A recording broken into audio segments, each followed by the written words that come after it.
para o nosso André. O alarme do planeta também disparou.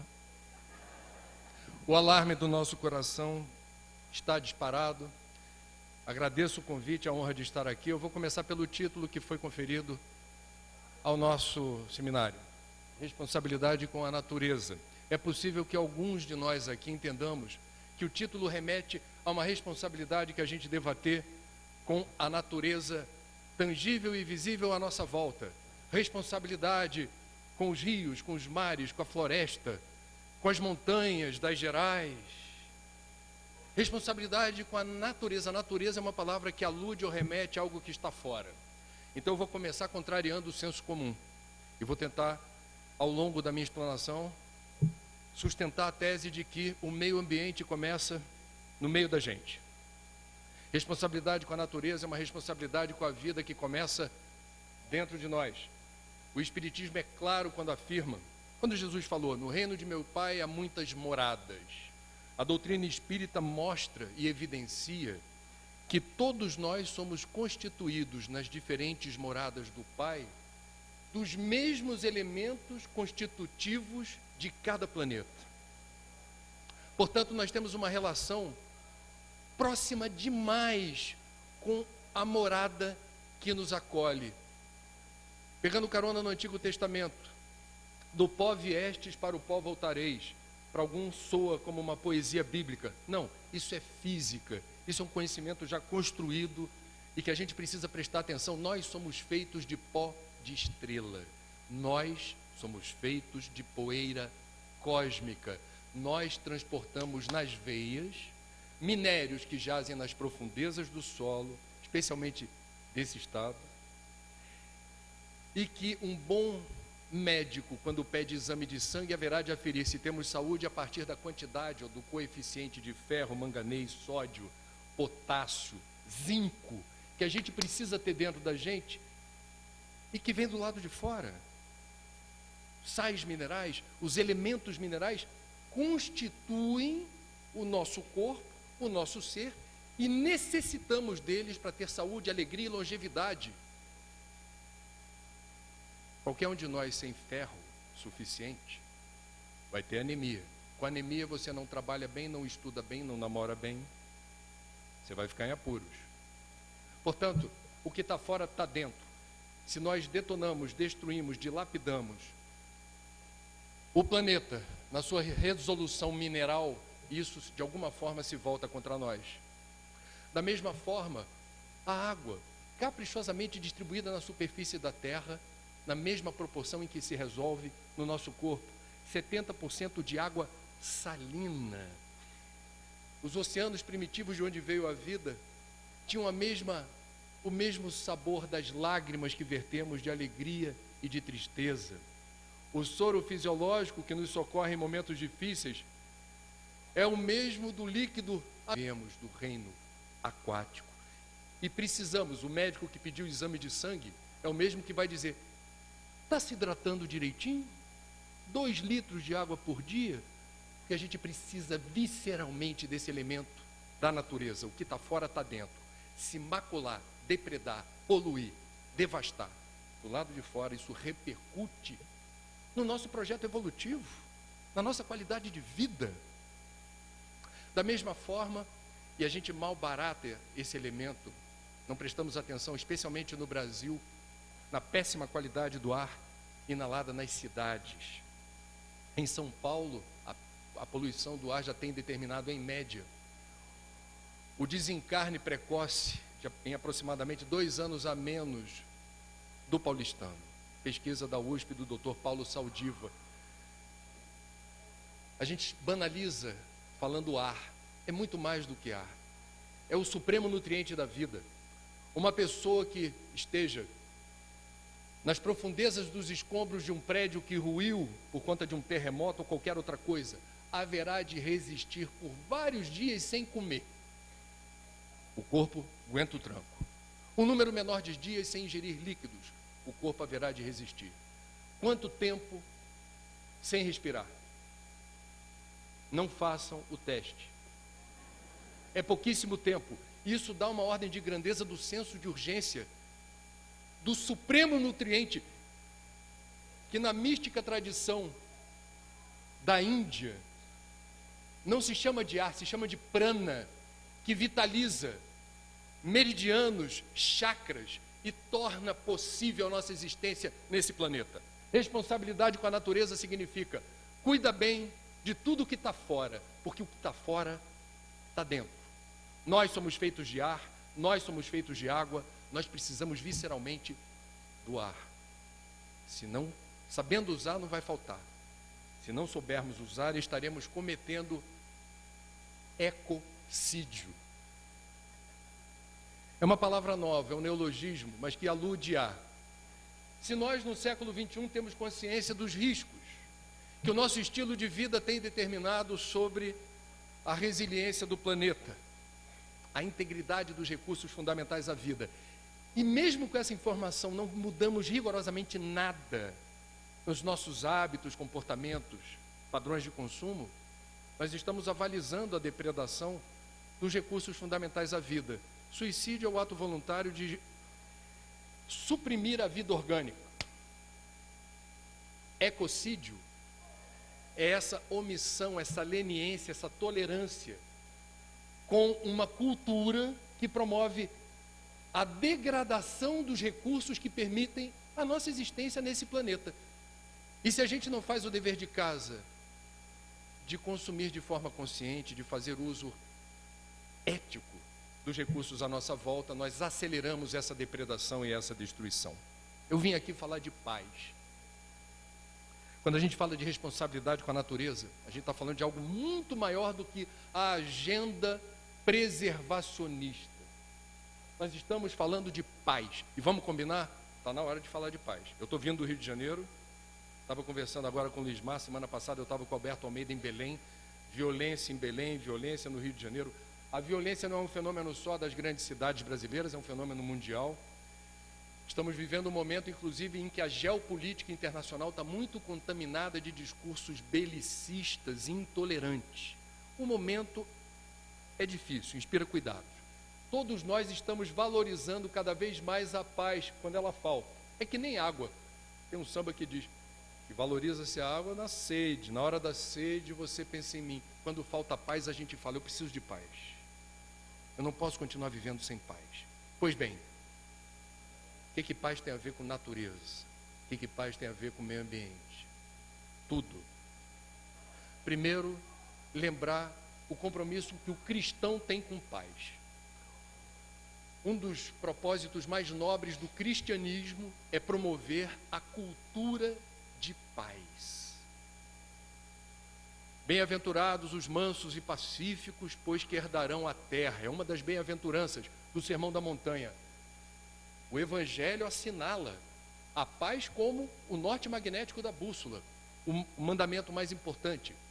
Ama o próximo como a ti mesmo.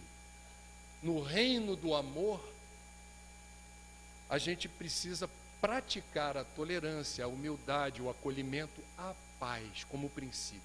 Ser cristão e não promover paz é um paradoxo em si mesmo. Esse país tem quase 90%, talvez mais, de seus habitantes religiosos, a maioria absoluta cristãos. E a gente está vendo o nível de estresse nas relações interpessoais, a predisposição para o conflito, para a briga. Isso não é cristianismo. O cristianismo fala de paz. E o espiritismo? Também. Somos a terceira revelação, o cristianismo, o redivivo. A gente precisa, o Consolador prometido, a gente precisa entender, quando que o espiritismo fala de paz? Quando Kardec diz, aliás escreveu, teve esse cuidado, reconhece-se o verdadeiro espírita por sua transformação moral e pelos esforços que realiza para dobrar as suas más inclinações. Se eu foco nas minhas imperfeições, eu tento ser uma pessoa menos egoísta, menos orgulhosa, menos vaidosa, menos invejosa, por tabela, por extensão, eu estou promovendo em mim mesmo o apaziguamento do meu espírito e estou estabelecendo mais qualidade nas relações com as outras pessoas. O Espiritismo está vocacionado para a paz a partir do autoconhecimento. Kardec não fundou uma religião. Kardec trouxe ao mundo, através da voz dos espíritos, uma filosofia espiritualista que nos convida a pensar. Ele não fundou uma igreja, ele criou um instituto de pesquisa. Então a gente está aqui para pensar e elaborar. O que está ao meu alcance fazer para a instituição da paz na Terra? Qual é a parte que me cabe nesse momento histórico enquanto cristão e espírita? E eu estou vindo aqui, no tempo que eu tenho, para dizer: não é possível promover uma cultura de paz com o meio ambiente destruído. Vou repetir. A paz será apenas e tão somente uma utopia se a gente desconsiderar no pacote de trabalhos, de esforços e de projetos que a gente precisa empreender para promover a paz, uma nova ética na relação com o meio ambiente. André, você está exagerando. Não é bem assim. É. Vamos aos fatos. Olhando o retrovisor da história. Revolução Francesa. A França é um capítulo que nos interessa na história por razões óbvias. A Revolução Francesa surge, o estopim da Revolução Francesa, segundo vários historiadores, não era só a pobreza e a miséria do povo. O povo já era pobre e miserável há muito tempo. O estopim, a queda da Bastilha e tudo que veio depois, segundo vários historiadores, o estopim foi uma seca, uma estiagem atroz, acompanhada de outros eventos extremos climáticos que determinaram o agravamento de um estado já muito difícil de pobreza e miséria. A agricultura de subsistência não resistiu. Com fome, não dá para tocar o barco. O agravamento da fome da plebe determinou essa coragem, digamos assim, de enfrentar soldados, de tomar a Bastilha, de ir a Versalhes, pegar o rei, e vida que segue. Natureza em desequilíbrio, determinando reações humanas.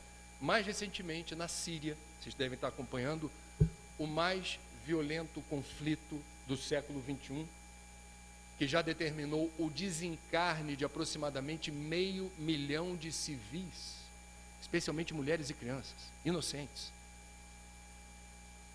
A Síria já era um barril de pólvora há muito tempo. Aquele regime do Bashar al-Assad com mão de ferro, controlando diferentes etnias e culturas dentro do país. Num dado momento, eclode essas disputas fratricidas, essa guerra terrível. Num momento histórico em que coincide com a maior seca em 8 séculos. Sem água, agravou-se principalmente o estado de penúria das populações mais pobres. Acontece, portanto, o estopim, a inflamação de um desconforto que já existia, era latente. Já havia um estresse. Esse estresse foi agravado por uma circunstância da natureza, falta de água na sua resolução mínima para você conseguir plantar o que comer. Um dado impressionante. Nesses tempos de crise ambiental sem precedentes na história, quis o destino que um argentino se tornasse papa. E que começasse a fazer tudo diferente do que a Cúria Romana esperava dele, na saudação, na Praça de São Pedro, quando a multidão no frio estava esperando o primeiro Papa Francisco, não por acaso, da história, dar a benção. Não sei se lembram, eu não esqueço, foi muito engraçado. Veio o Papa, em vez de dar a benção, fala assim. Primeiro ele falou: foram buscar o Papa no fim do mundo. E depois disse: rezem por mim. E o povo: mas eu estou aqui no frio há horas, esperando a bênção do novo Papa, e eu vou ter que rezar para ele. Meus amigos, pensem, reflitam. O nome do Papa assinala O rumo do pontificado, ele está impregnado de um sentido político. O Papa é líder de uma igreja, é um chefe de Estado. Quando você escolhe o nome está eivado de uma tradição e de uma história por detrás do nome. Se este Papa argentino, Cardeal Bergoglio, resolvesse ser Bento, seria o Bento 17. 16 já passaram por aí. Se ele escolhesse o nome Pio, seria o Pio 13. 12 já passaram por aí.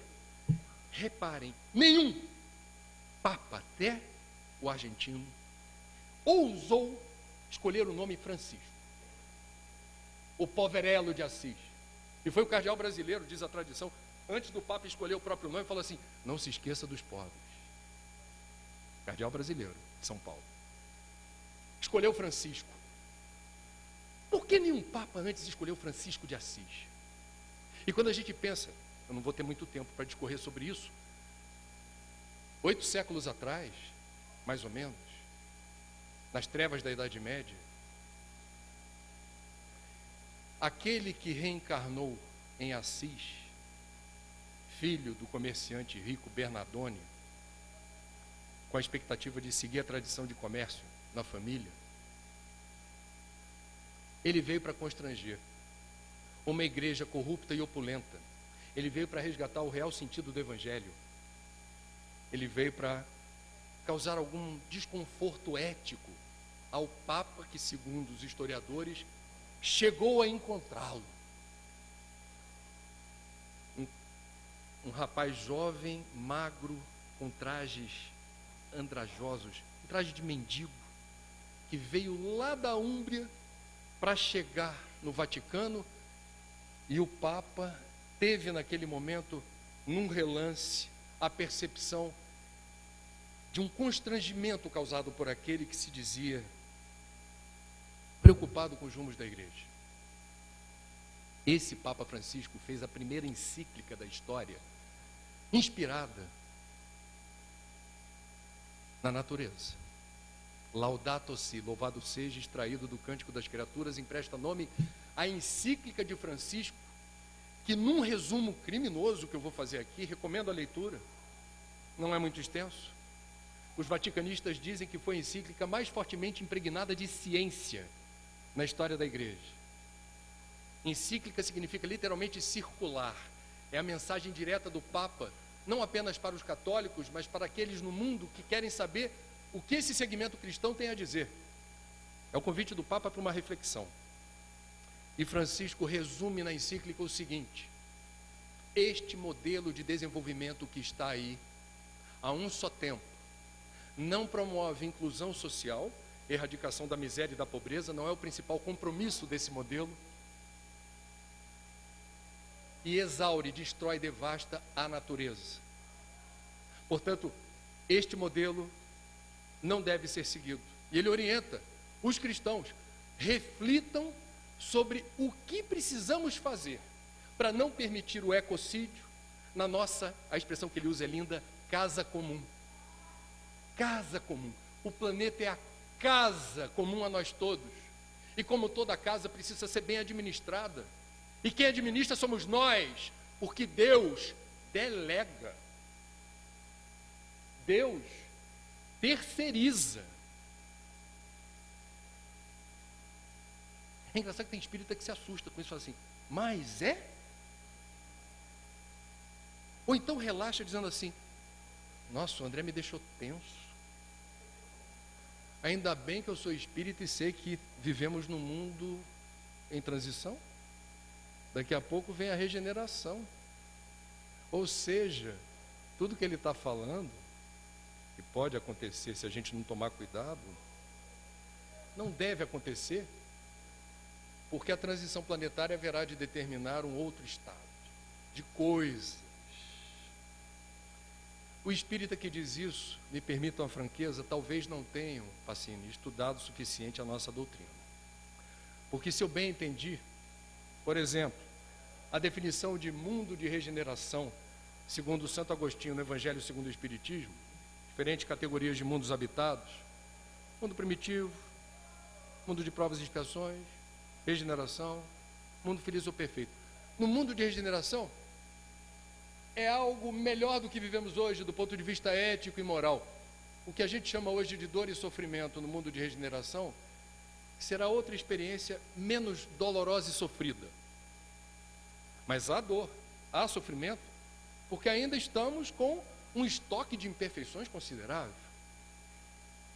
Não há uma linha na doutrina espírita, até onde me foi possível pesquisar esse assunto, nas obras básicas, que antecipe não o que será, do ponto de vista ético e moral, o mundo de regeneração, mas o que será no seu estado natural, as condições físicas, químicas, biológicas, os ecossistemas, disponibilidade de água, aquecimento global, resíduos, lixo, estoque de floresta, biodiversidade, animais.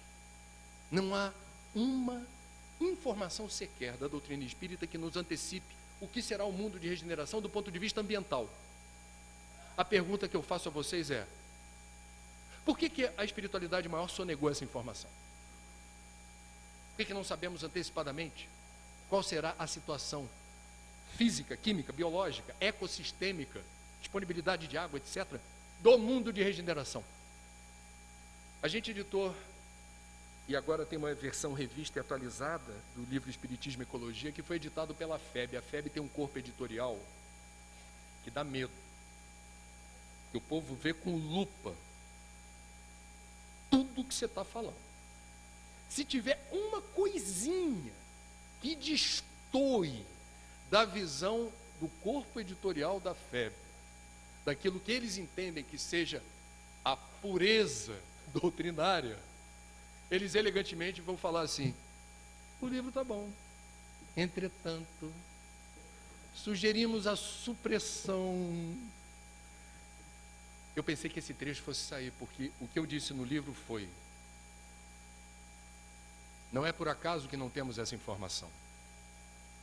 O estado físico, químico, biológico, o estado ambiental, o estado da natureza, no mundo de regeneração, está sendo definido desde agora, pelas nossas escolhas, por aquilo que nós fazemos ou deixamos de fazer. O destino é nebuloso, ele é definido pelo livre-arbítrio da coletividade, repito, porque Deus delega, Deus terceiriza. Não somos deuses? Não temos o potencial divino dentro de nós? Não alcançamos a fase da razão e da lógica, da capacidade de elaborar pensamento lógico, racional? Não estamos mais no jardim de infância espiritual? Estamos no pleno gozo das nossas faculdades de escolha, e o livre-arbítrio é soberano. Significa dizer que, se o mundo de regeneração inexoravelmente virá, do ponto de vista ético e moral, do ponto de vista ambiental, a qualidade desse planeta depende de nós. Meus amigos, não há paz num mundo destroçado ambientalmente. Nós estamos testemunhando o mundo afora, conflitos por água, conflitos por terra e a exacerbação dos ânimos aonde há escassez. O planeta nos oferece tudo o que necessitamos para termos uma vida em equilíbrio, uma vida boa. Se há distorções e há desequilíbrio, isso não tem nada a ver com Deus, isso não tem nada a ver com o Apocalipse, isso tem nada a ver com um período de sombras que um profeta tal determinou. Nós precisamos nos situar com inteligência no tabuleiro da vida no século XXI, enquanto cristãos e espíritas. O que espiritismo tem a ver com natureza? Aonde a doutrina espírita no século XIX se preocupou com essa responsabilidade? Alguém haverá de dizer: André, não há registros. Espiritismo é de mais de 150 anos atrás, esse papo de ecologia e meio ambiente é novo. Quem ainda pensa assim, ainda está em tempo de não falar isso por aí, porque não corresponde à verdade. O espiritismo é moderno até nesse sentido. Para o século XIX, a espiritualidade maior deu a Kardec informações que hoje são preciosíssimas para a nossa rota de navegação num planeta que experimenta uma crise ambiental sem precedente. Em resumo, vamos elencar aqui situações curiosas. Espiritismo e ecologia são duas palavrinhas que surgiram no século XIX. No mesmo período histórico, segunda metade do século XIX, a partir da França e da Alemanha, países fronteiriços. França, um pedagogo reconhecido, importante, que resolveu aceitar o desafio de promover o trabalho árduo, sacrificial da codificação. Era mais uma filosofia espiritualista, para não se confundir com outras, nominho novo, neologismo, espiritismo, 1857. 9 anos depois, do outro lado da fronteira, um alemão, naturalista alemão, Ernst Haeckel, cria uma palavra nova chamada ecologia, oikos logo. Oikos casa, logos estudo, estudo da casa. Já existia biologia, já se estudava bichinho em floresta. Qual é a inovação da ecologia, que é o que nos falta ainda hoje? A gente está precisando ainda hoje estudar melhor espiritismo e estudar melhor ecologia. O que o Haeckel trouxe de inovação? Ele mostrou que não basta estudar os seres dos reinos da natureza encapsulados em si mesmo. Reino mineral, só vou estudar minério. Reino vegetal, só vou estudar o verde. Reino animal, só vou estudar os bichinhos. Precisava promover o intercâmbio. A natureza, ela não se resolve em quadradinhos estanques. A natureza só pode ser explicada de maneira sistêmica. O estudo da casa é o estudo que promove a leitura e a correta interpretação dos fenômenos que tornam a vida possível.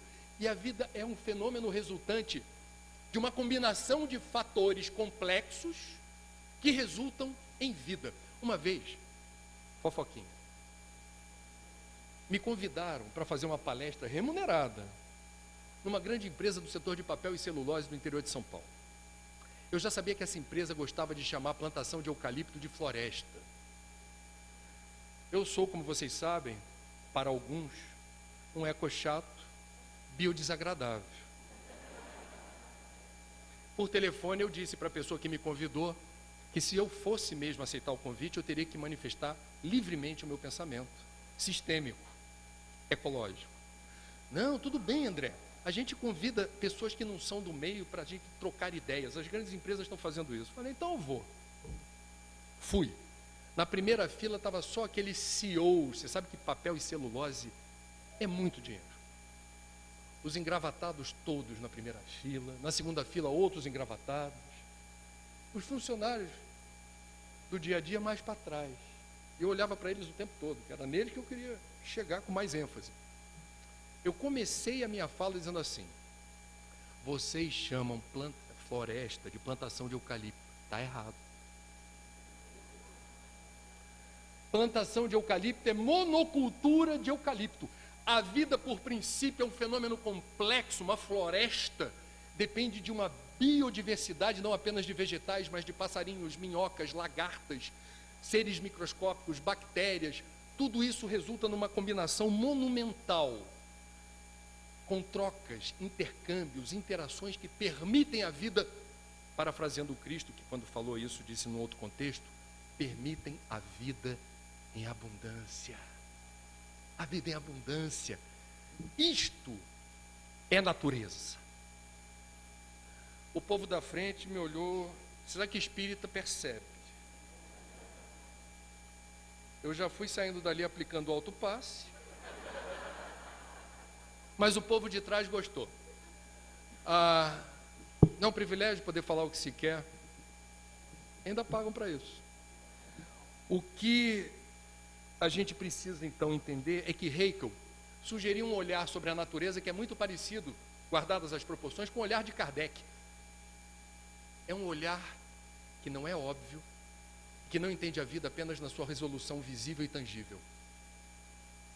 Kardec e Haeckel propõem, no mesmo período histórico, o entendimento das leis que regem a vida e o universo de forma não linear, mas complexa, que combina com a atual definição dos físicos quânticos para o que é o universo.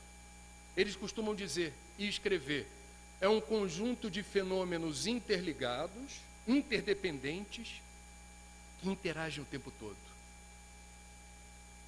Um exemplo, dentre outros, que a doutrina espírita nos traz, de como a vida não é óbvia, não é linear. Aquela perguntinha: os espíritos interferem nas nossas vidas? Primeira vez que eu li a resposta, eu fiquei tão assustado, que a resposta foi meio irônica. Muito mais do que supões. Bom, se você pergunta para o Haeckel, ou se o Haeckel é instigado a comentar a plantação de eucalipto, ele vai dizer: não podemos chamar isso de floresta, há uma complexidade. Esse olhar sistêmico, não linear, aproxima espiritismo de ecologia. Não apenas nesses termos. Há outras afinidades. Eu não vou conseguir mencionar todas. As que mais me chamam a atenção. Ecologistas e espíritas, ultimamente, têm manifestado algum estresse quando falam do tempo. O espírita gosta de falar por aí. E fala com razão. Oradores. Vivemos um momento de transição, de mundo de provas e expiações para mundo de regeneração. Não há tempo a perder. E por que os espíritas dizem isso? Toda encarnação é importante. Toda oportunidade de viver aqui nesse plano é fundamental. Mas essa tem uma singularidade. Temos o triplo da população de desencarnados. São 7 bilhões de encarnados.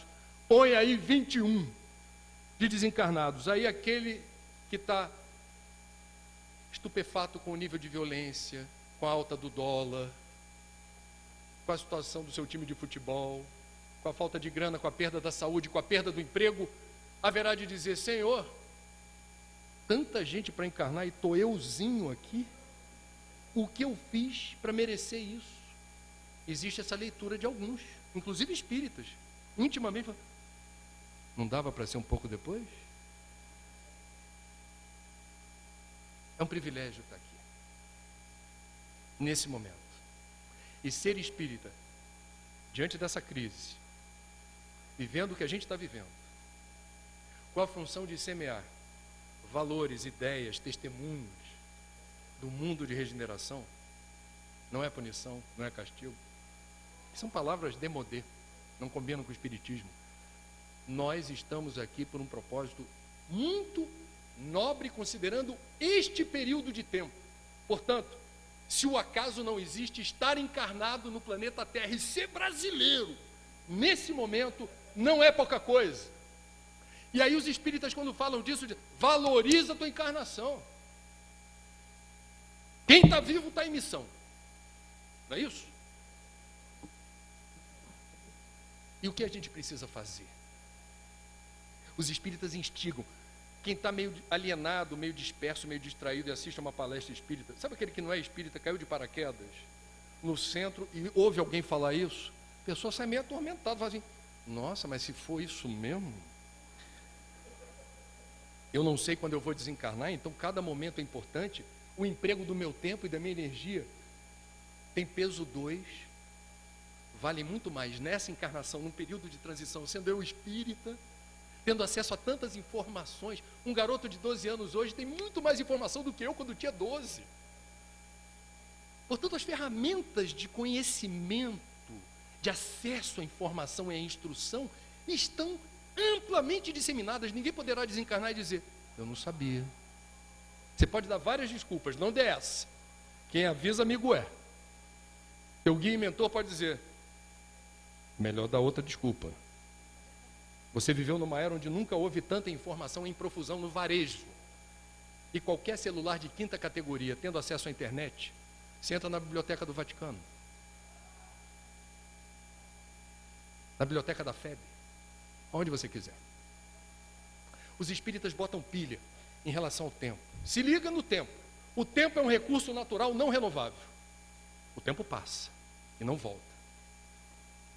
E os ecologistas? A mesma coisa. Bota pilha no tempo dizendo o seguinte: a Terra é frágil. E nós estamos vivendo uma era geológica que alguns geólogos já estão defendendo que todos os geólogos do mundo, eles têm as conferências internacionais dele, a última que eu acompanhei foi em Joanesburgo, eles estão defendendo que a gente já use uma nova terminologia que aluda a uma nova era geológica chamada antropoceno. Uma era em que não é possível explicar o planeta sem nós. Que planeta é esse? Se um ET caísse em Juiz de Fora agora e falasse assim, me explica, como funciona esse planeta? O antropoceno significa, não é mais possível explicar o que é a Terra sem as interferências, os impactos e as influências determinadas pela espécie líder, topo da cadeia evolutiva, feita à imagem e semelhança de Deus. Nós. E isso não é um elogio. Nós somos o vírus do sistema.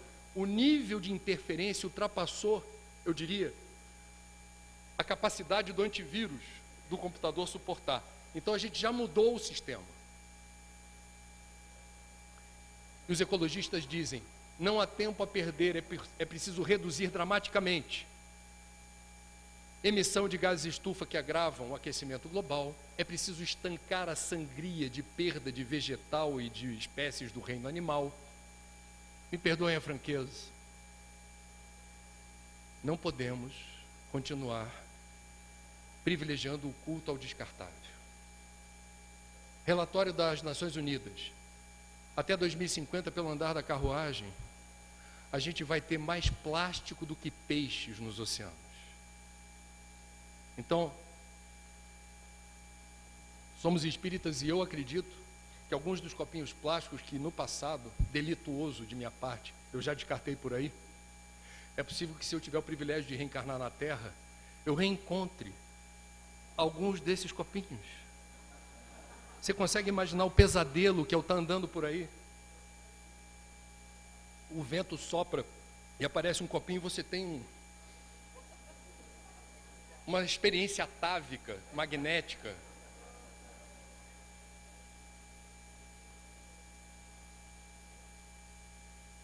Para eu não ter esse desprazer,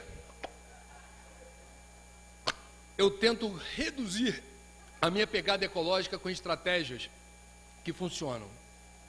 Não quero deixar como legado da minha passagem por esse planeta centenas ou milhares de copinhos plásticos de água ou de café, ou de água fluidificada.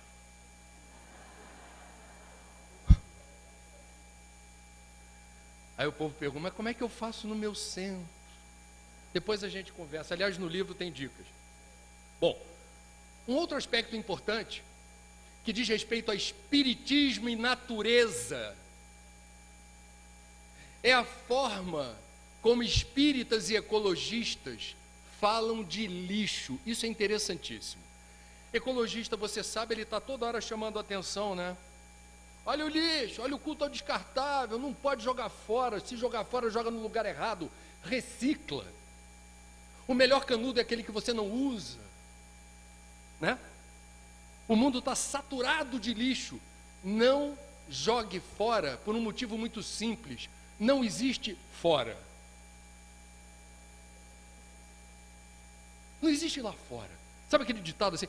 Ditado, aquela situação recorrente da mãe dizendo para o filho, filho, ô Zezinho, joga o lixo lá fora. Não tem lá fora. Acabei de mencionar o Papa Francisco falando da nossa casa comum. A nossa casa comum, ela não tem condições de metabolizar resíduos como esse. Na natureza não existe lixo. O que se descarta precisa ser metabolizado, fagocitado, precisa seguir viagem. É por isso que seres abjetos que alguns de vocês e nós discriminamos por aí, nojinho de barata, rato, urubu, não gosto de hiena, aquele bichinho mal-humorado fica rindo, tem um riso sem graça. Eles são os faxineiros da natureza. Eles não permitem que matéria orgânica que se decomponha, ao se degradar lentamente, propicie risco no habitat aonde aquele resíduo está inserido. Então você tem os faxineiros. É quem vai comer vísceras, restos mortais de seres orgânicos. Eles têm uma função. Agora, não se come isso. E quem disser, inventaram uma bactéria que come plástico, depois você me diz como é que a gente segura essa bactéria. Bem nutrida e musculosa, que não existe na natureza, um ser que a gente vai introduzir por aí, enfim. E os espíritas, quando falam de resíduo, leiam ou releiam, e se tiverem algum problema para ler ou reler, no livro a gente colocou um resumo de uma obra psicografada por Divaldo em 1974, assinada por Joana de Ângeles, que fala, Após a Tempestade, é o livro, capítulo 3º, chama-se Poluição e Psicosfera. É lindo, porque Joana diz assim, primeiro ela chama nesse livro Jesus de o sublime ecólogo. É o livro mais ecológico da Joana, até onde me foi possível conhecer a obra. E esse capítulo é lindo, porque ela mostra que a poluição visível nasce no invisível. Esse descuido, essa desimportância que a gente atribui ao meio em que a gente está inserido, ela tem origem numa insensibilidade espiritual. Para uma pessoa insensível, rua é lugar de ninguém. Para uma pessoa que está antenada com o mundo e tem valores éticos, a rua é o lugar de todos. É bem diferente. E Joana chama atenção. Poluição e psicosfera. O que é a psicosfera? É o campo eletromagnético que todo ser vivo possui. Uma pedra tem um campo eletromagnético, um vegetal tem um campo eletromagnético, um animal tem um campo eletromagnético. O nosso é mais sofisticado. E o que é o campo eletromagnético? Ele vai exibir uma determinada configuração, um design, ele vai ter uma determinada luz, maior ou menor, uma determinada coloração e um determinado odor. E o que determina esse shape da nossa psicosfera? A soma de todas as nossas encarnações, um estado de maior ou menor saúde, disposição, otimismo, suas vibrações, suas sintonias. Hoje, o que você come, tudo que você é, em diferentes níveis de resolução, estão contidos na sua psicosfera. Ok. E por que esse assunto tem a ver com lixo? Joana é didática, pedagógica, que diz, para o espírita, pensamento e emoção não são subjetivos, não são abstrações, tem força e direção. Cuidado com o que você pensa. Não foi Jesus que disse? Vigiai e orai. Por quê? Somos usinas ambulantes de pensamento e de emoções. O leigo vai dizer, o leigo que não estuda espiritismo, ninguém sabe o que eu estou pensando. Não estou vendo, estou pensando um monte de coisa aqui, não estou vendo nada acontecer. Do ponto de vista espírita, todo pensamento, e quanto mais recorrente e frequente ele for, maior o impacto que ele causa na psicosfera. Tudo o que pensamos ou sentimos determina formas de pensamento. Você vai plasmar ao seu redor, é uma irradiação de você mesmo. E isso gera detritos mentais. Muitos de nós não têm consciência da quantidade de detritos que ficam orbitando na nossa psicosfera, porque a gente não vê. Mas é possível sentir. Nós precisamos sanear a nossa psicosfera, produzindo exercícios, pode ser de meditação, pode ser a prece fervorosa e não decorada.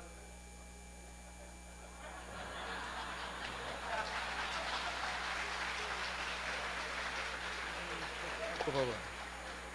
Não, pode botar. Obrigado. Senão, meu André, a Nara já decidiu aqui que no próximo fórum não usaremos mais copos descartáveis, viu?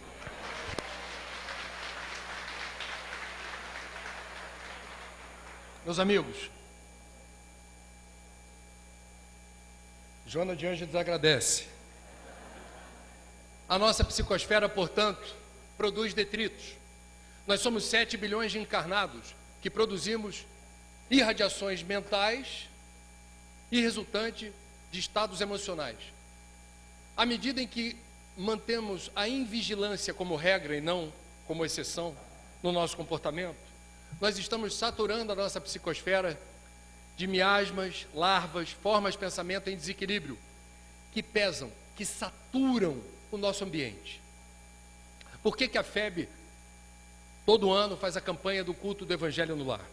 Porque o culto do Evangelho no Lar é uma maneira de nós promovermos a faxina no ambiente doméstico, a profilaxia do lugar desse planeta que você pode chamar de seu. Esse é o meu cantinho.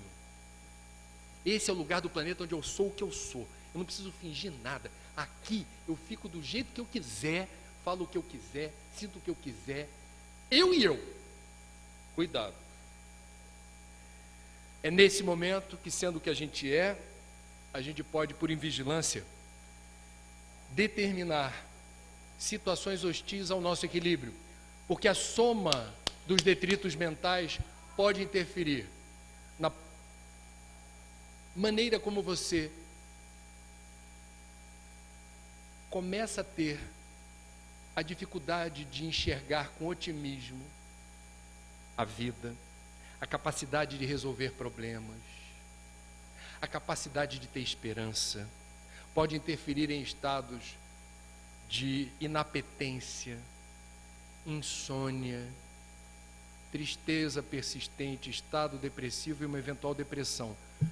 Tudo isso alimentado ou retroalimentado é um círculo vicioso. Você pensa, aquilo plasma ao seu redor e aquilo te acompanha como se fosse uma ilustração de história em quadrinho de gibi. Aquela bolinha da fala do personagem. São balões que vão acompanhando você. Isso não é desejável. E Joana assevera: a poluição visível nasce no invisível. Cuida bem de você, cuida do teu equilíbrio, e você começa a ter uma sensibilidade mais aguçada para perceber o que vai à volta e perceber as conexões suas com o que está à volta. Como eu disse, na largada da nossa conversa, o que está fora está dentro e reverbera, interage. Portanto, no futuro, quem estudar resíduo, lixo, detrito, a gente vai ter a ciência espiritual revelando o que acontece no plano astral. Não será possível falar de asseio, higiene e profilaxia sem considerar formas de pensamento ou estados emocionais em desequilíbrio. Um ecologista, para se formar em ecologia, vai ter que estudar as interações com o plano astral. Cuidar do planeta é cuidar do pensamento. Cuidar do planeta é cuidar da emoção. No livro Transição Planetária, Manuel Filomeno de Miranda explica como determinadas tempestades magnéticas ou vulnerabilidade para a ocorrência de desastres tem origem no pensamento negativo de uma coletividade, no pensamento invigilante. Mas isso é outra história. A parte que eu mais gosto desses encontros são as perguntas. Então, eu já vou partir para os finalmente, lembrando que um outro tema muito interessante, que aproxima ecologistas, ambientalistas, de espíritas, é o consumo. Meus amigos, esse é um assunto muito importante. E eu vou falar isso com muito cuidado, porque eu sei que nós vivemos tempos de deslumbramento com o consumo. O consumo favorece a vida, a gente precisa consumir para viver. Os ecologistas, os ambientalistas não são contra consumir. Agora, eles denunciam que o consumismo, o consumo exacerbado, o hiperconsumo, significa: eu vou começar a colecionar sapato, relógio, óculos, móveis, carros, vou ter 2 ou 3 casas se eu puder, eu vou ter vários iPhones toda vez que a Apple lançar um novo modelo, e não importa se o meu está funcionando direitinho, eu vou comprar o outro, porque o outro tem mais recursos. Toda vez que a gente comprar qualquer coisa, lembrem-se do que a gente vai falar agora. Tudo que existe é vendável, é pedacinho de planeta. A cadeira em que vocês estão sentados, a roupa que nós estamos usando, esse microfone, essa estrutura física que acolhe esse fórum, tudo isso é feito de pedacinhos de natureza, pedacinho de meio ambiente. Água, tudo tem água para ser feito, matéria-prima do que as coisas são produzidas e energia para você confeccionar isso numa linha de montagem, numa fábrica. Água, matéria-prima, energia. Sapato, assim de água, matéria-prima e energia. Celular, relógio, óculos, assim de água, matéria-prima e energia. Então lembre-se, o que os ambientalistas dizem? Quando você for consumir, pergunte-se a si mesmo: eu preciso disso? E o alcance da pergunta é: o planeta possui o suficiente para nós todos? Se a gente abusar do direito de consumir, o cobertor fica curto, não é possível nenhum projeto de inclusão social, erradicando pobreza e miséria nesse planeta, se a gente não tiver a cultura do consumo consciente. É preciso dizer a verdade. Essa história de eu quero ter o estilo de vida de um americano médio, meu conceito de felicidade é aquela casa, é aquele carro, é aquilo tudo. Não há planeta suficiente para isso. Se apenas os chineses, eu tive na China, 2014, se apenas os chineses desejarem cada um deles ter carro, não há minério suficiente em Minas Gerais para suportar isso. Não há planeta suficiente para todo mundo ter o estilo de vida da classe média americana. Então, ou a gente muda a utopia, a expectativa de ser feliz, baseada nos filmes, baseada numa cultura alienígena que foi implantada, e que a gente, na era da globalização, entende conceito de felicidade como a capacidade de colecionar bens e posses numa determinada escala ou ordem de grandeza. Não há planeta que suporte isso. Eu não estou falando de filosofia, eu não estou falando de religião, eu estou falando de ciência. Muito estudo, muitos trabalhos publicados mostrando que não há planeta para suportar isso. Isso é o que os ecologistas dizem. Consumo consciente determina a redução da sangria dos recursos do planeta e a possibilidade de repartir melhor os recursos que existem. E o espiritismo que fala sobre consumir? Fala muito. É engraçado que na época de Kardec não existia curso de publicidade ou marketing. Na época do Kardec não existia shopping center. Na época do Kardec não se falava, não existia ainda a expressão desenvolvimento sustentável. Mas na época do Kardec, a gente teve o fenômeno das mesas girantes e o desejo da espiritualidade maior se comunicar. E a espiritualidade maior, há mais de 150 anos atrás, em vários pontos das obras básicas, nos chama a responsabilidade com a natureza. Especialmente numa das leis morais, que é a lei de conservação. É tão interessante. Você lê ou reler o capítulo das leis morais que fala de conservação em 2018, imaginando aqueles espíritos ditando para os médiuns que Kardec depois fez a seleção. Qual é a informação pertinente para o espiritismo não ficar datado? Para o espiritismo ser uma doutrina que faça sentido mais para frente. Essa é uma das partes do espiritismo que não envelhece, não enferruja, as traças não corroem. Que lei de conservação significa? Veja, Kardec organizou um subtítulo no meio da lei de conservação, explicando para nós o que é necessário e o que é supérfluo. Por que é importante uma filosofia espiritualista nos alertar e advertir sobre o que é necessário e supérfluo? O que está em jogo? Quando se coloca isso dessa maneira, direta, objetiva. É essa doutrina que, como eu disse há pouco, divide as categorias de mundos habitados e lembra o estágio primitivo, o mundo primitivo. Santo Agostinho, lá no Evangelho, diz: característica predominante dos habitantes do mundo primitivo, apego à matéria.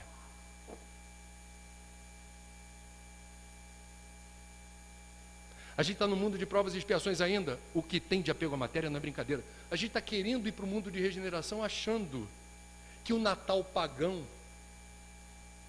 onde não falta presente, não falta comida, não falta bebida, e o camarada no auge do verão ainda se veste de Papai Noel, pintado de vermelho, desde a década de 1930, por um publicitário da Coca-Cola. Santa Claus não usava vermelho. Mas isso é outra história. espírita que não tem imunidade para quando está andando no centro da cidade ou no shopping, se sente atavicamente magnetizado por palavras mágicas do tipo liquidação, promoção, ou 3 letrinhas terríveis, off. Compra o que não precisa, depois sabe o que acontece, Pacini? Culpa obsessor. Assim, não use essa tática porque não vai colar. Pergunte-se: eu preciso disso? Eu preciso? Se precisa, leva. É perguntar para a tua consciência, não é para o lado atabanado, não. Pergunta para a consciência, fecha os olhos, deixa a vibração serenar e pergunta: preciso? Eu não preciso. A decisão é tua. Pergunta 705 do Livro dos Espíritos.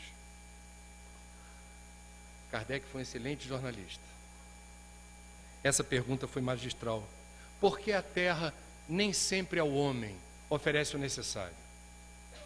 O pressuposto da pergunta é: esse planeta lindo, maravilhoso, e a época do Kardec tinha aproximadamente apenas 1 bilhão de encarnados, hein? E naquela época Kardec já fez essa pergunta: por que a Terra nem sempre ao homem oferece o necessário? A resposta é linda. O trecho que eu mais gosto diz de forma muito bonita: a Terra ofereceria ao homem sempre o necessário, se com o necessário soubesse o homem contentar-se. Outro dia na Globo News, o povo da Ilha de Edição morreu de rir porque a gente pegou um programa de 8 anos atrás sobre bicicleta, Cidade de Soluções. Eu estava pedalando junto do entrevistado, que era um ativista que está até hoje aí, defendendo o uso de bicicleta nas cidades. Estava com uma camisa polo preta. Aí o povo da ilha olhou para mim e falou: Trigueiro, tu tá com a mesma camisa? A pergunta foi para me constranger, eu senti pelo tom. Me deu um orgulho. Eu olhei para o editor e disse: leva a mal não, é a mesma. A pauta do programa, por vezes, os coleguinhas dizem assim: moda sustentável, vamos falar de moda sustentável? Eu confesso meus preconceitos e minhas idiosincrasias, senão não estava nesse planeta. E eu digo para eles, já pedindo desculpa, essa pauta é problemática. Porque a indústria da moda não é sustentável por princípio, porque a cada estação ela faz com que eu me sinta culpado, porque o que eu estou usando, na visão deles, na estética deles, não combina com a tendência da estação. Outra, você pode reciclar aqui, você pode fazer ali menos tintura. 80% dos agrotóxicos do mundo são usados em lavouras de algodão. E o algodão que não é orgânico, o algodão convencional, é esse saturado de veneno. Você pode fazer estrepulias dizendo que é sustentável. Se o algodão é esse saturado de agrotóxico, sustentabilidade passou longe. Voltando para Kardec, ser espírita significa, portanto, zelar pela natureza, cuidar do planeta que está dentro de nós, ser um consumidor consciente, não se deslumbrar com a matéria, com a facilidade com que a gente vê, educar os filhos para serem consumidores conscientes. Na escola, não permitir que os filhos façam visita guiada para a indústria de refrigerante, que pediu para conhecer como é que é a fábrica. E depois da visita à fábrica tem um lanchinho, já fidelizando o cliente desde cedo. Pais atentos, condôminos atentos. Reunião de condomínio é chato, não, vai lá para ver que tipo de interferência você pode fazer no seu condomínio. Célula fotoelétrica só acende a luz da garagem quando tem movimento. Eu briguei lá no prédio, depois do apagão do... Eu ia falar o nome do presidente, ó.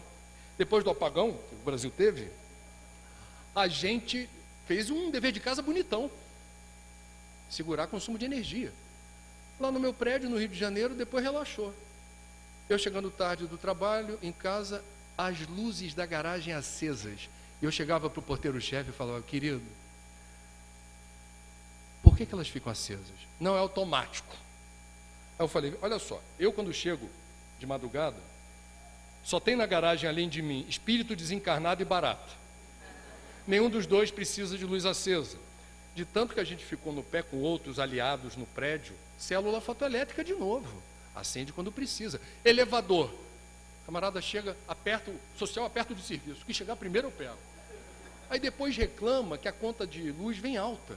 O elevador é, em boa parte dos prédios, o principal demandante de energia. Instala um softwarezinho, se apertou o social, o outro não vem. Prédio inteligente passa por aí. Coleta de água da chuva.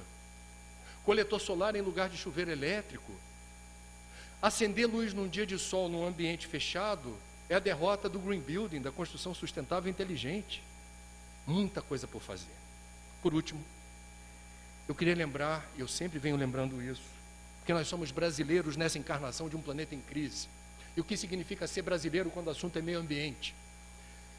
Significa que nós estamos, graças a Deus, não é apenas na pátria do Evangelho, ou o coração do mundo. Nós estamos assentados no país que é campeão mundial de água doce e limpa, em 12 mil rios e córregos espalhados por aí. Se você perfurar o solo, os dois maiores aquíferos do planeta, aquífero Guarani e aquífero amazônico, estão aqui. O mundo sabe disso. A água do planeta, doce, numa resolução muito importante, concentra-se nesse perímetro, sob nossa custódia e tutela. A maior parte do solo fértil do mundo está no Brasil. Nenhum outro país tem tanto solo fértil para plantar e não precisa desmatar uma árvore sequer. Sabendo usar o que se tem com tecnologia, Embrapa, soluções agronômicas, você turbina a produção aonde já existe solo descoberto. Nós somos o país do mundo com a maior quantidade de vida catalogada, estudada no planeta. Aproximadamente 20 a 23% de toda a vida, na sua resolução macroscópica ou microscópica, estão aqui, no Brasil. Meus amigos, quis o destino que esse país, com essa configuração, fosse a maior nação espírita do mundo. E nós espíritas dizemos que o acaso não existe. A pergunta é: por que capricho do destino a maior nação espírita do mundo está assentada no país campeão mundial de água, de solo fértil, de floresta tropical úmida, de vida, que é o Brasil? O único país do mundo com nome de árvore. Que a árvore do Evangelho germine comprometimento com a vida. Obrigado pela atenção.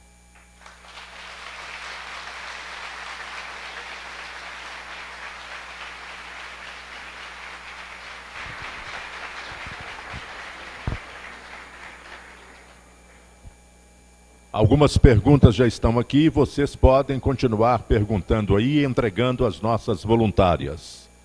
Após o encerramento desta primeira parte, do 13º Fórum Espírita, o nosso André Trigueiro estará autografando seus livros, logo no salão ao lado.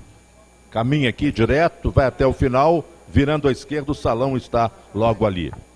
Vamos às perguntas para o André Trigueiro. Primeira: André, como equilibrar o fato...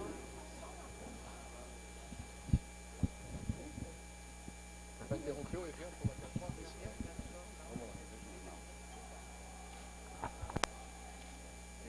Obrigado. Valeu, obrigado. Pergunta primeira: como equilibrar o fato de não usar plástico com o fraco salário existente? Salário existente. Meus amigos, vamos lá.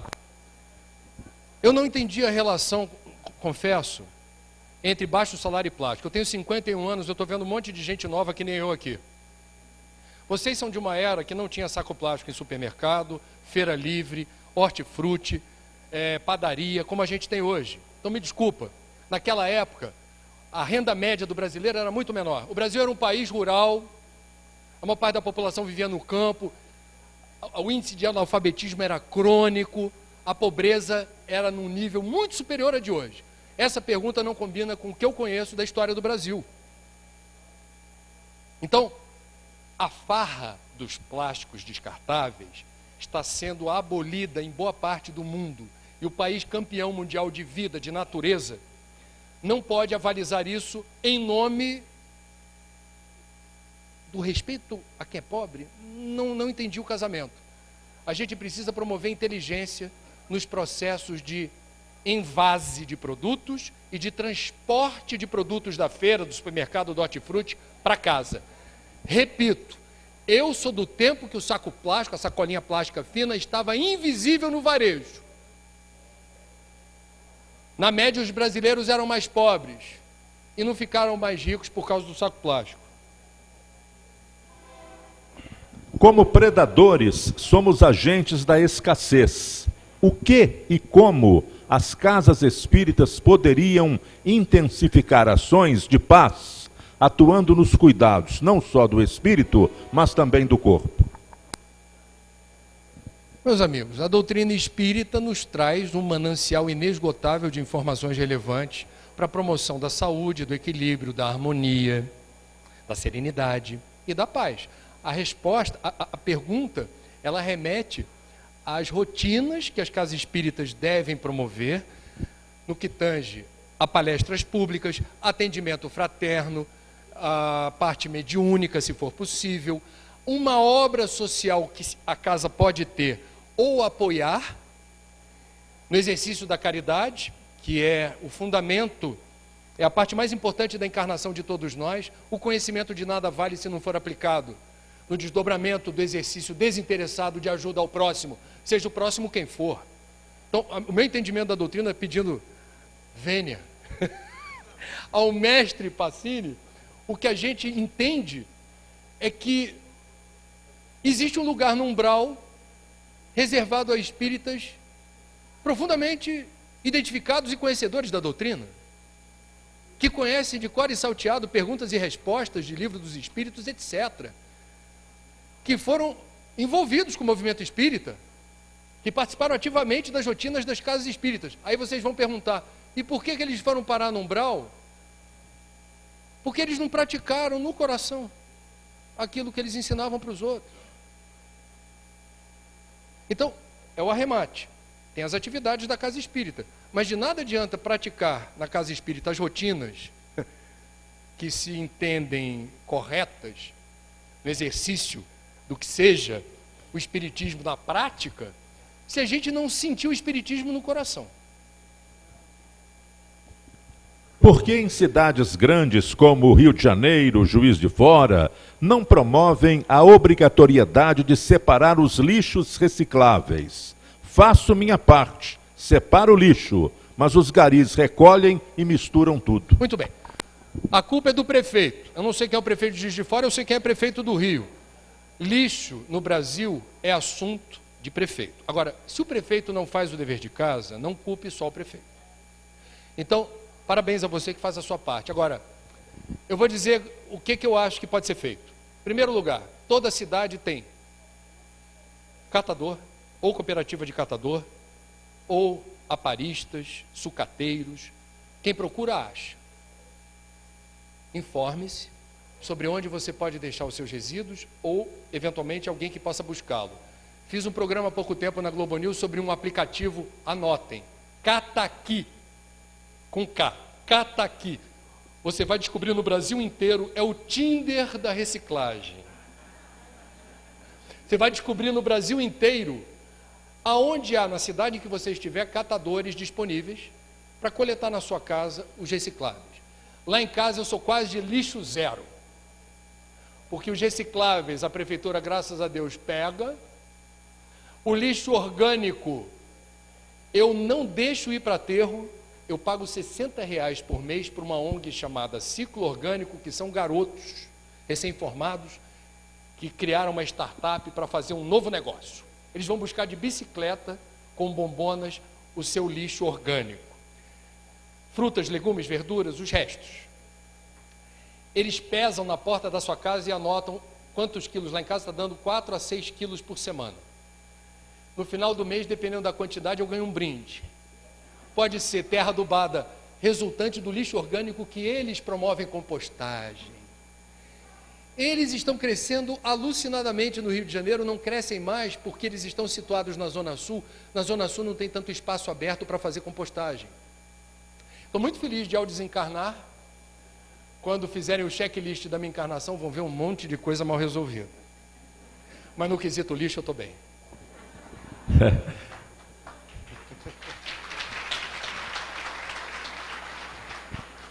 Estamos vivendo uma grande crise ambiental e o ser humano uma grande crise existencial. Comente a relação entre estes dois desequilíbrios. Excelente pergunta. É assunto de um livro que já iniciei, que fala de suicídio e fala de ecocídio. Suicídio é um fenômeno que começou a ser estudado do ponto de vista epidemiológico no século XX. É recente. A palavra depressão foi cunhada na década de 1930. Antes, a depressão fazia parte de um conjunto de morbidades, transtornos, doenças que deixavam as pessoas melancólicas, em desalento, com desânimo. Depressão é da década de 1930. Então vamos lá. O fenômeno do suicídio emerge como caso de saúde pública no Brasil e no mundo muito recentemente. E a crise ambiental sem precedentes na história da humanidade, igualmente, é percebida como tal recentemente, no século XX. Todos nós somos do século passado. Todo mundo aqui é do século XX. Reencarnou no século XX. Nós reencarnamos no século onde suicídio e ecocídio aparecem na tela do nosso radar. O que uma coisa tem a ver com outra? Isso vai pano para manga, mas eu diria, o desequilíbrio íntimo que eu sinto, o desconforto existencial que eu tenho, e que eventualmente produz a ideação suicida, não está desconectada da loucura do mundo,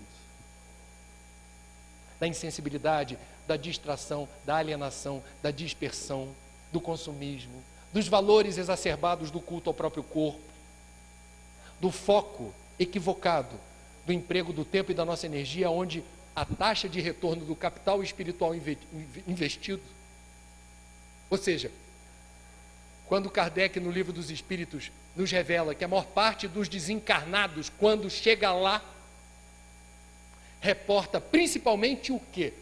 Quando se descobre desencarnado? Arrependimento.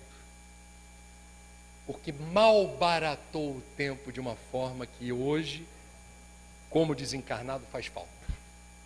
Arrependimento. Por quê? Me distraí, me dispersei, me iludi. É o Maya dos budistas, a ilusão da matéria, do que é transitório, descartável e perecível. A loucura do mundo e a insanidade individual não estão desconectadas. Se a gente estudar sociologia, Durkheim, a gente vai ver, nós somos seres sociais. Nós precisamos do outro o tempo todo, nós estamos inseridos em grupos, família, sociedade, grupo de trabalho, centro espírita. A gente está o tempo todo, nós somos seres gregários.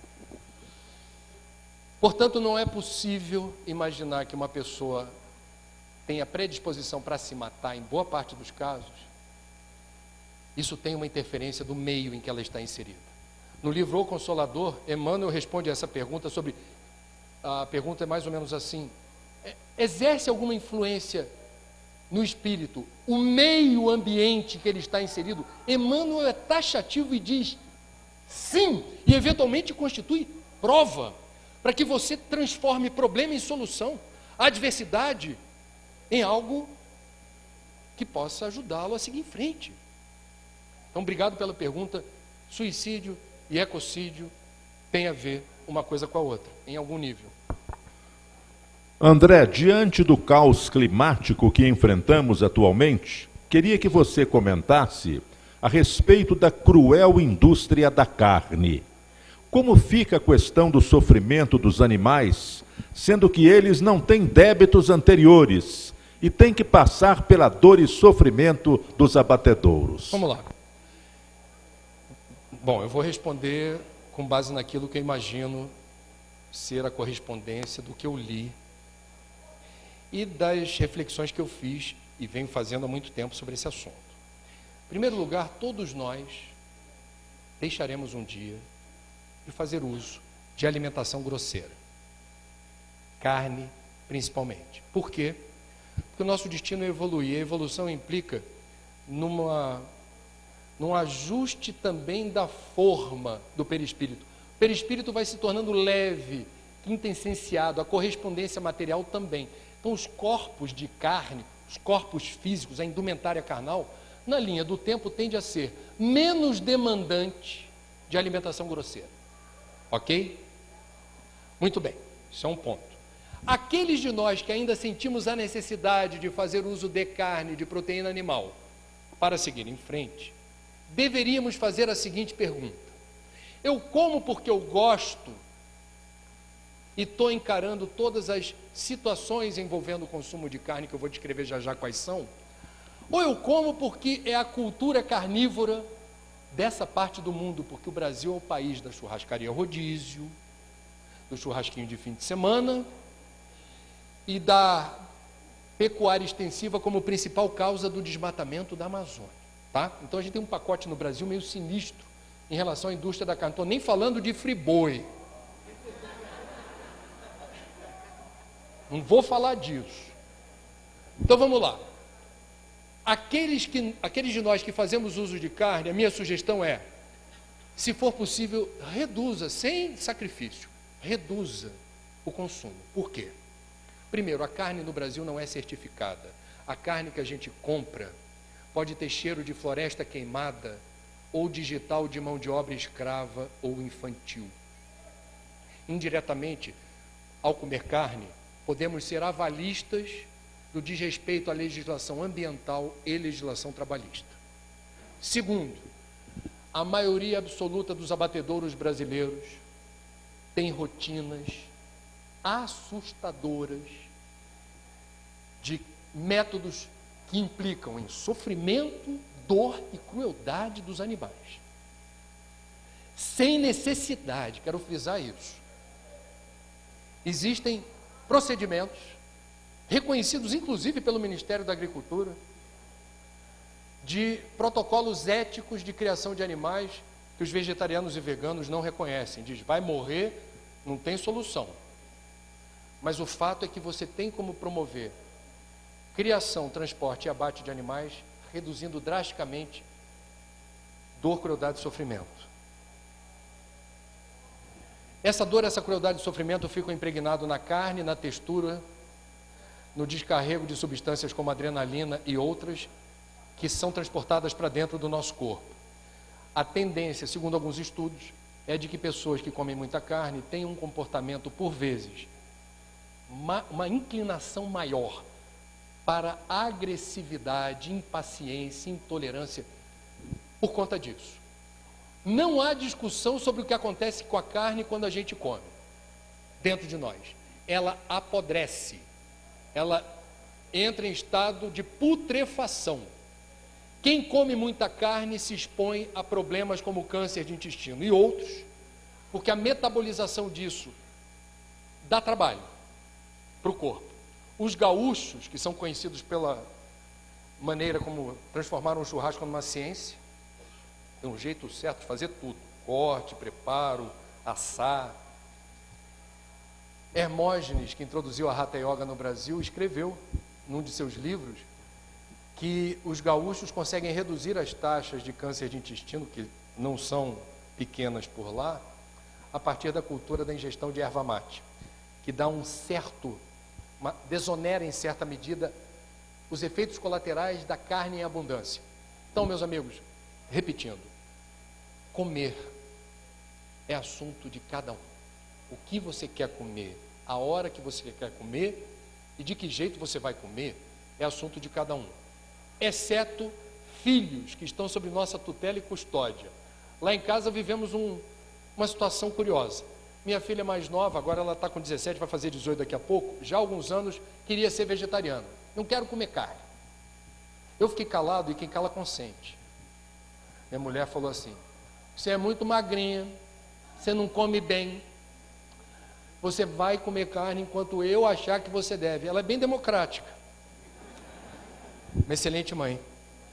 Nesse sentido, a insistência da minha filha mais nova em querer parar de comer carne sensibilizou minha mulher para levar num pediatra. E se buscou um ponto do meio, um caminho do meio. De fato, ela precisava ser mais vigilante em relação a aspectos nutricionais da dieta E por isso a carne cumpria uma função importante. Então se descobriu um caminho do meio, agora que ela vai fazer 18, é possível que ela abra de vez mão da carne. Cada um é cada um. Eu já tentei parar de comer carne 2 vezes, e eu não consegui parar totalmente, mas eu consegui reduzir bastante o consumo de proteína animal. Eu dou o passo possível. E eu me sinto mais quite com o planeta nesse sentido, porque a contribuição dos animais para o agravamento do efeito estufa é monumental. O Brasil tem mais boi no pasto que brasileiro. Portanto, somos um país de chifrudos. André, nas suas andanças por aí, você vê no empresariado a responsabilidade deles perante a situação ecológica do mundo? Vejo, e não importa se eles fazem isso por convicção ou conveniência, o importa é fazer. Em boa parte dos casos, eles já perceberam, por pesquisa, que a maioria das pessoas começa a achar importante que as marcas tenham comprometimento com a questão ambiental. E isso determina correção de rumo na linha de montagem. Agora, isso não nos isenta de problemas em relação a greenwashing, maquiagem verde. E eu vou dar um exemplo sem nenhum constrangimento. A Volkswagen, que é orgulho germânico, maquiou o resultado de emissão de gases poluentes, burlando um software que fazia essa medição. Um laboratório americano descobriu. Eu vou resumir a história. Um escândalo. O CEO da Volkswagen foi demitido. As ações da Volkswagen despencaram. E aquele slogan, Volkswagen, você conhece, você confia, virou fumaça. A propósito, desculpa, quem me viu entrando ou me vir saindo vai ver que eu estou num carro da Volkswagen, que eu adquiri 4 anos atrás, que na época era o estado da arte de motores econômicos. Esse carro, ele só bebe álcool, eu só uso álcool, ele é alcoólatra. O álcool é menos danoso na economia dos gases estufa do que gasolina ou diesel. E esse carro era o mais econômico à época. Ele está amassadinho, ele não foi lavado esse ano. Eu não permito lavagem do meu carro com água potável, como eu não entendo por que tem água potável no meu vaso sanitário. Aliás, os meus netos, lá na frente, quando pesquisarem na escola escassez de água doce limpa, vão saber que na época que o vovô aqui estava trabalhando na ativa, eles poderão me perguntar, vovô, a gente está estudando água na escola e eu descobri que na época do senhor, já tinha falta d'água. Eu vou falar, verdade.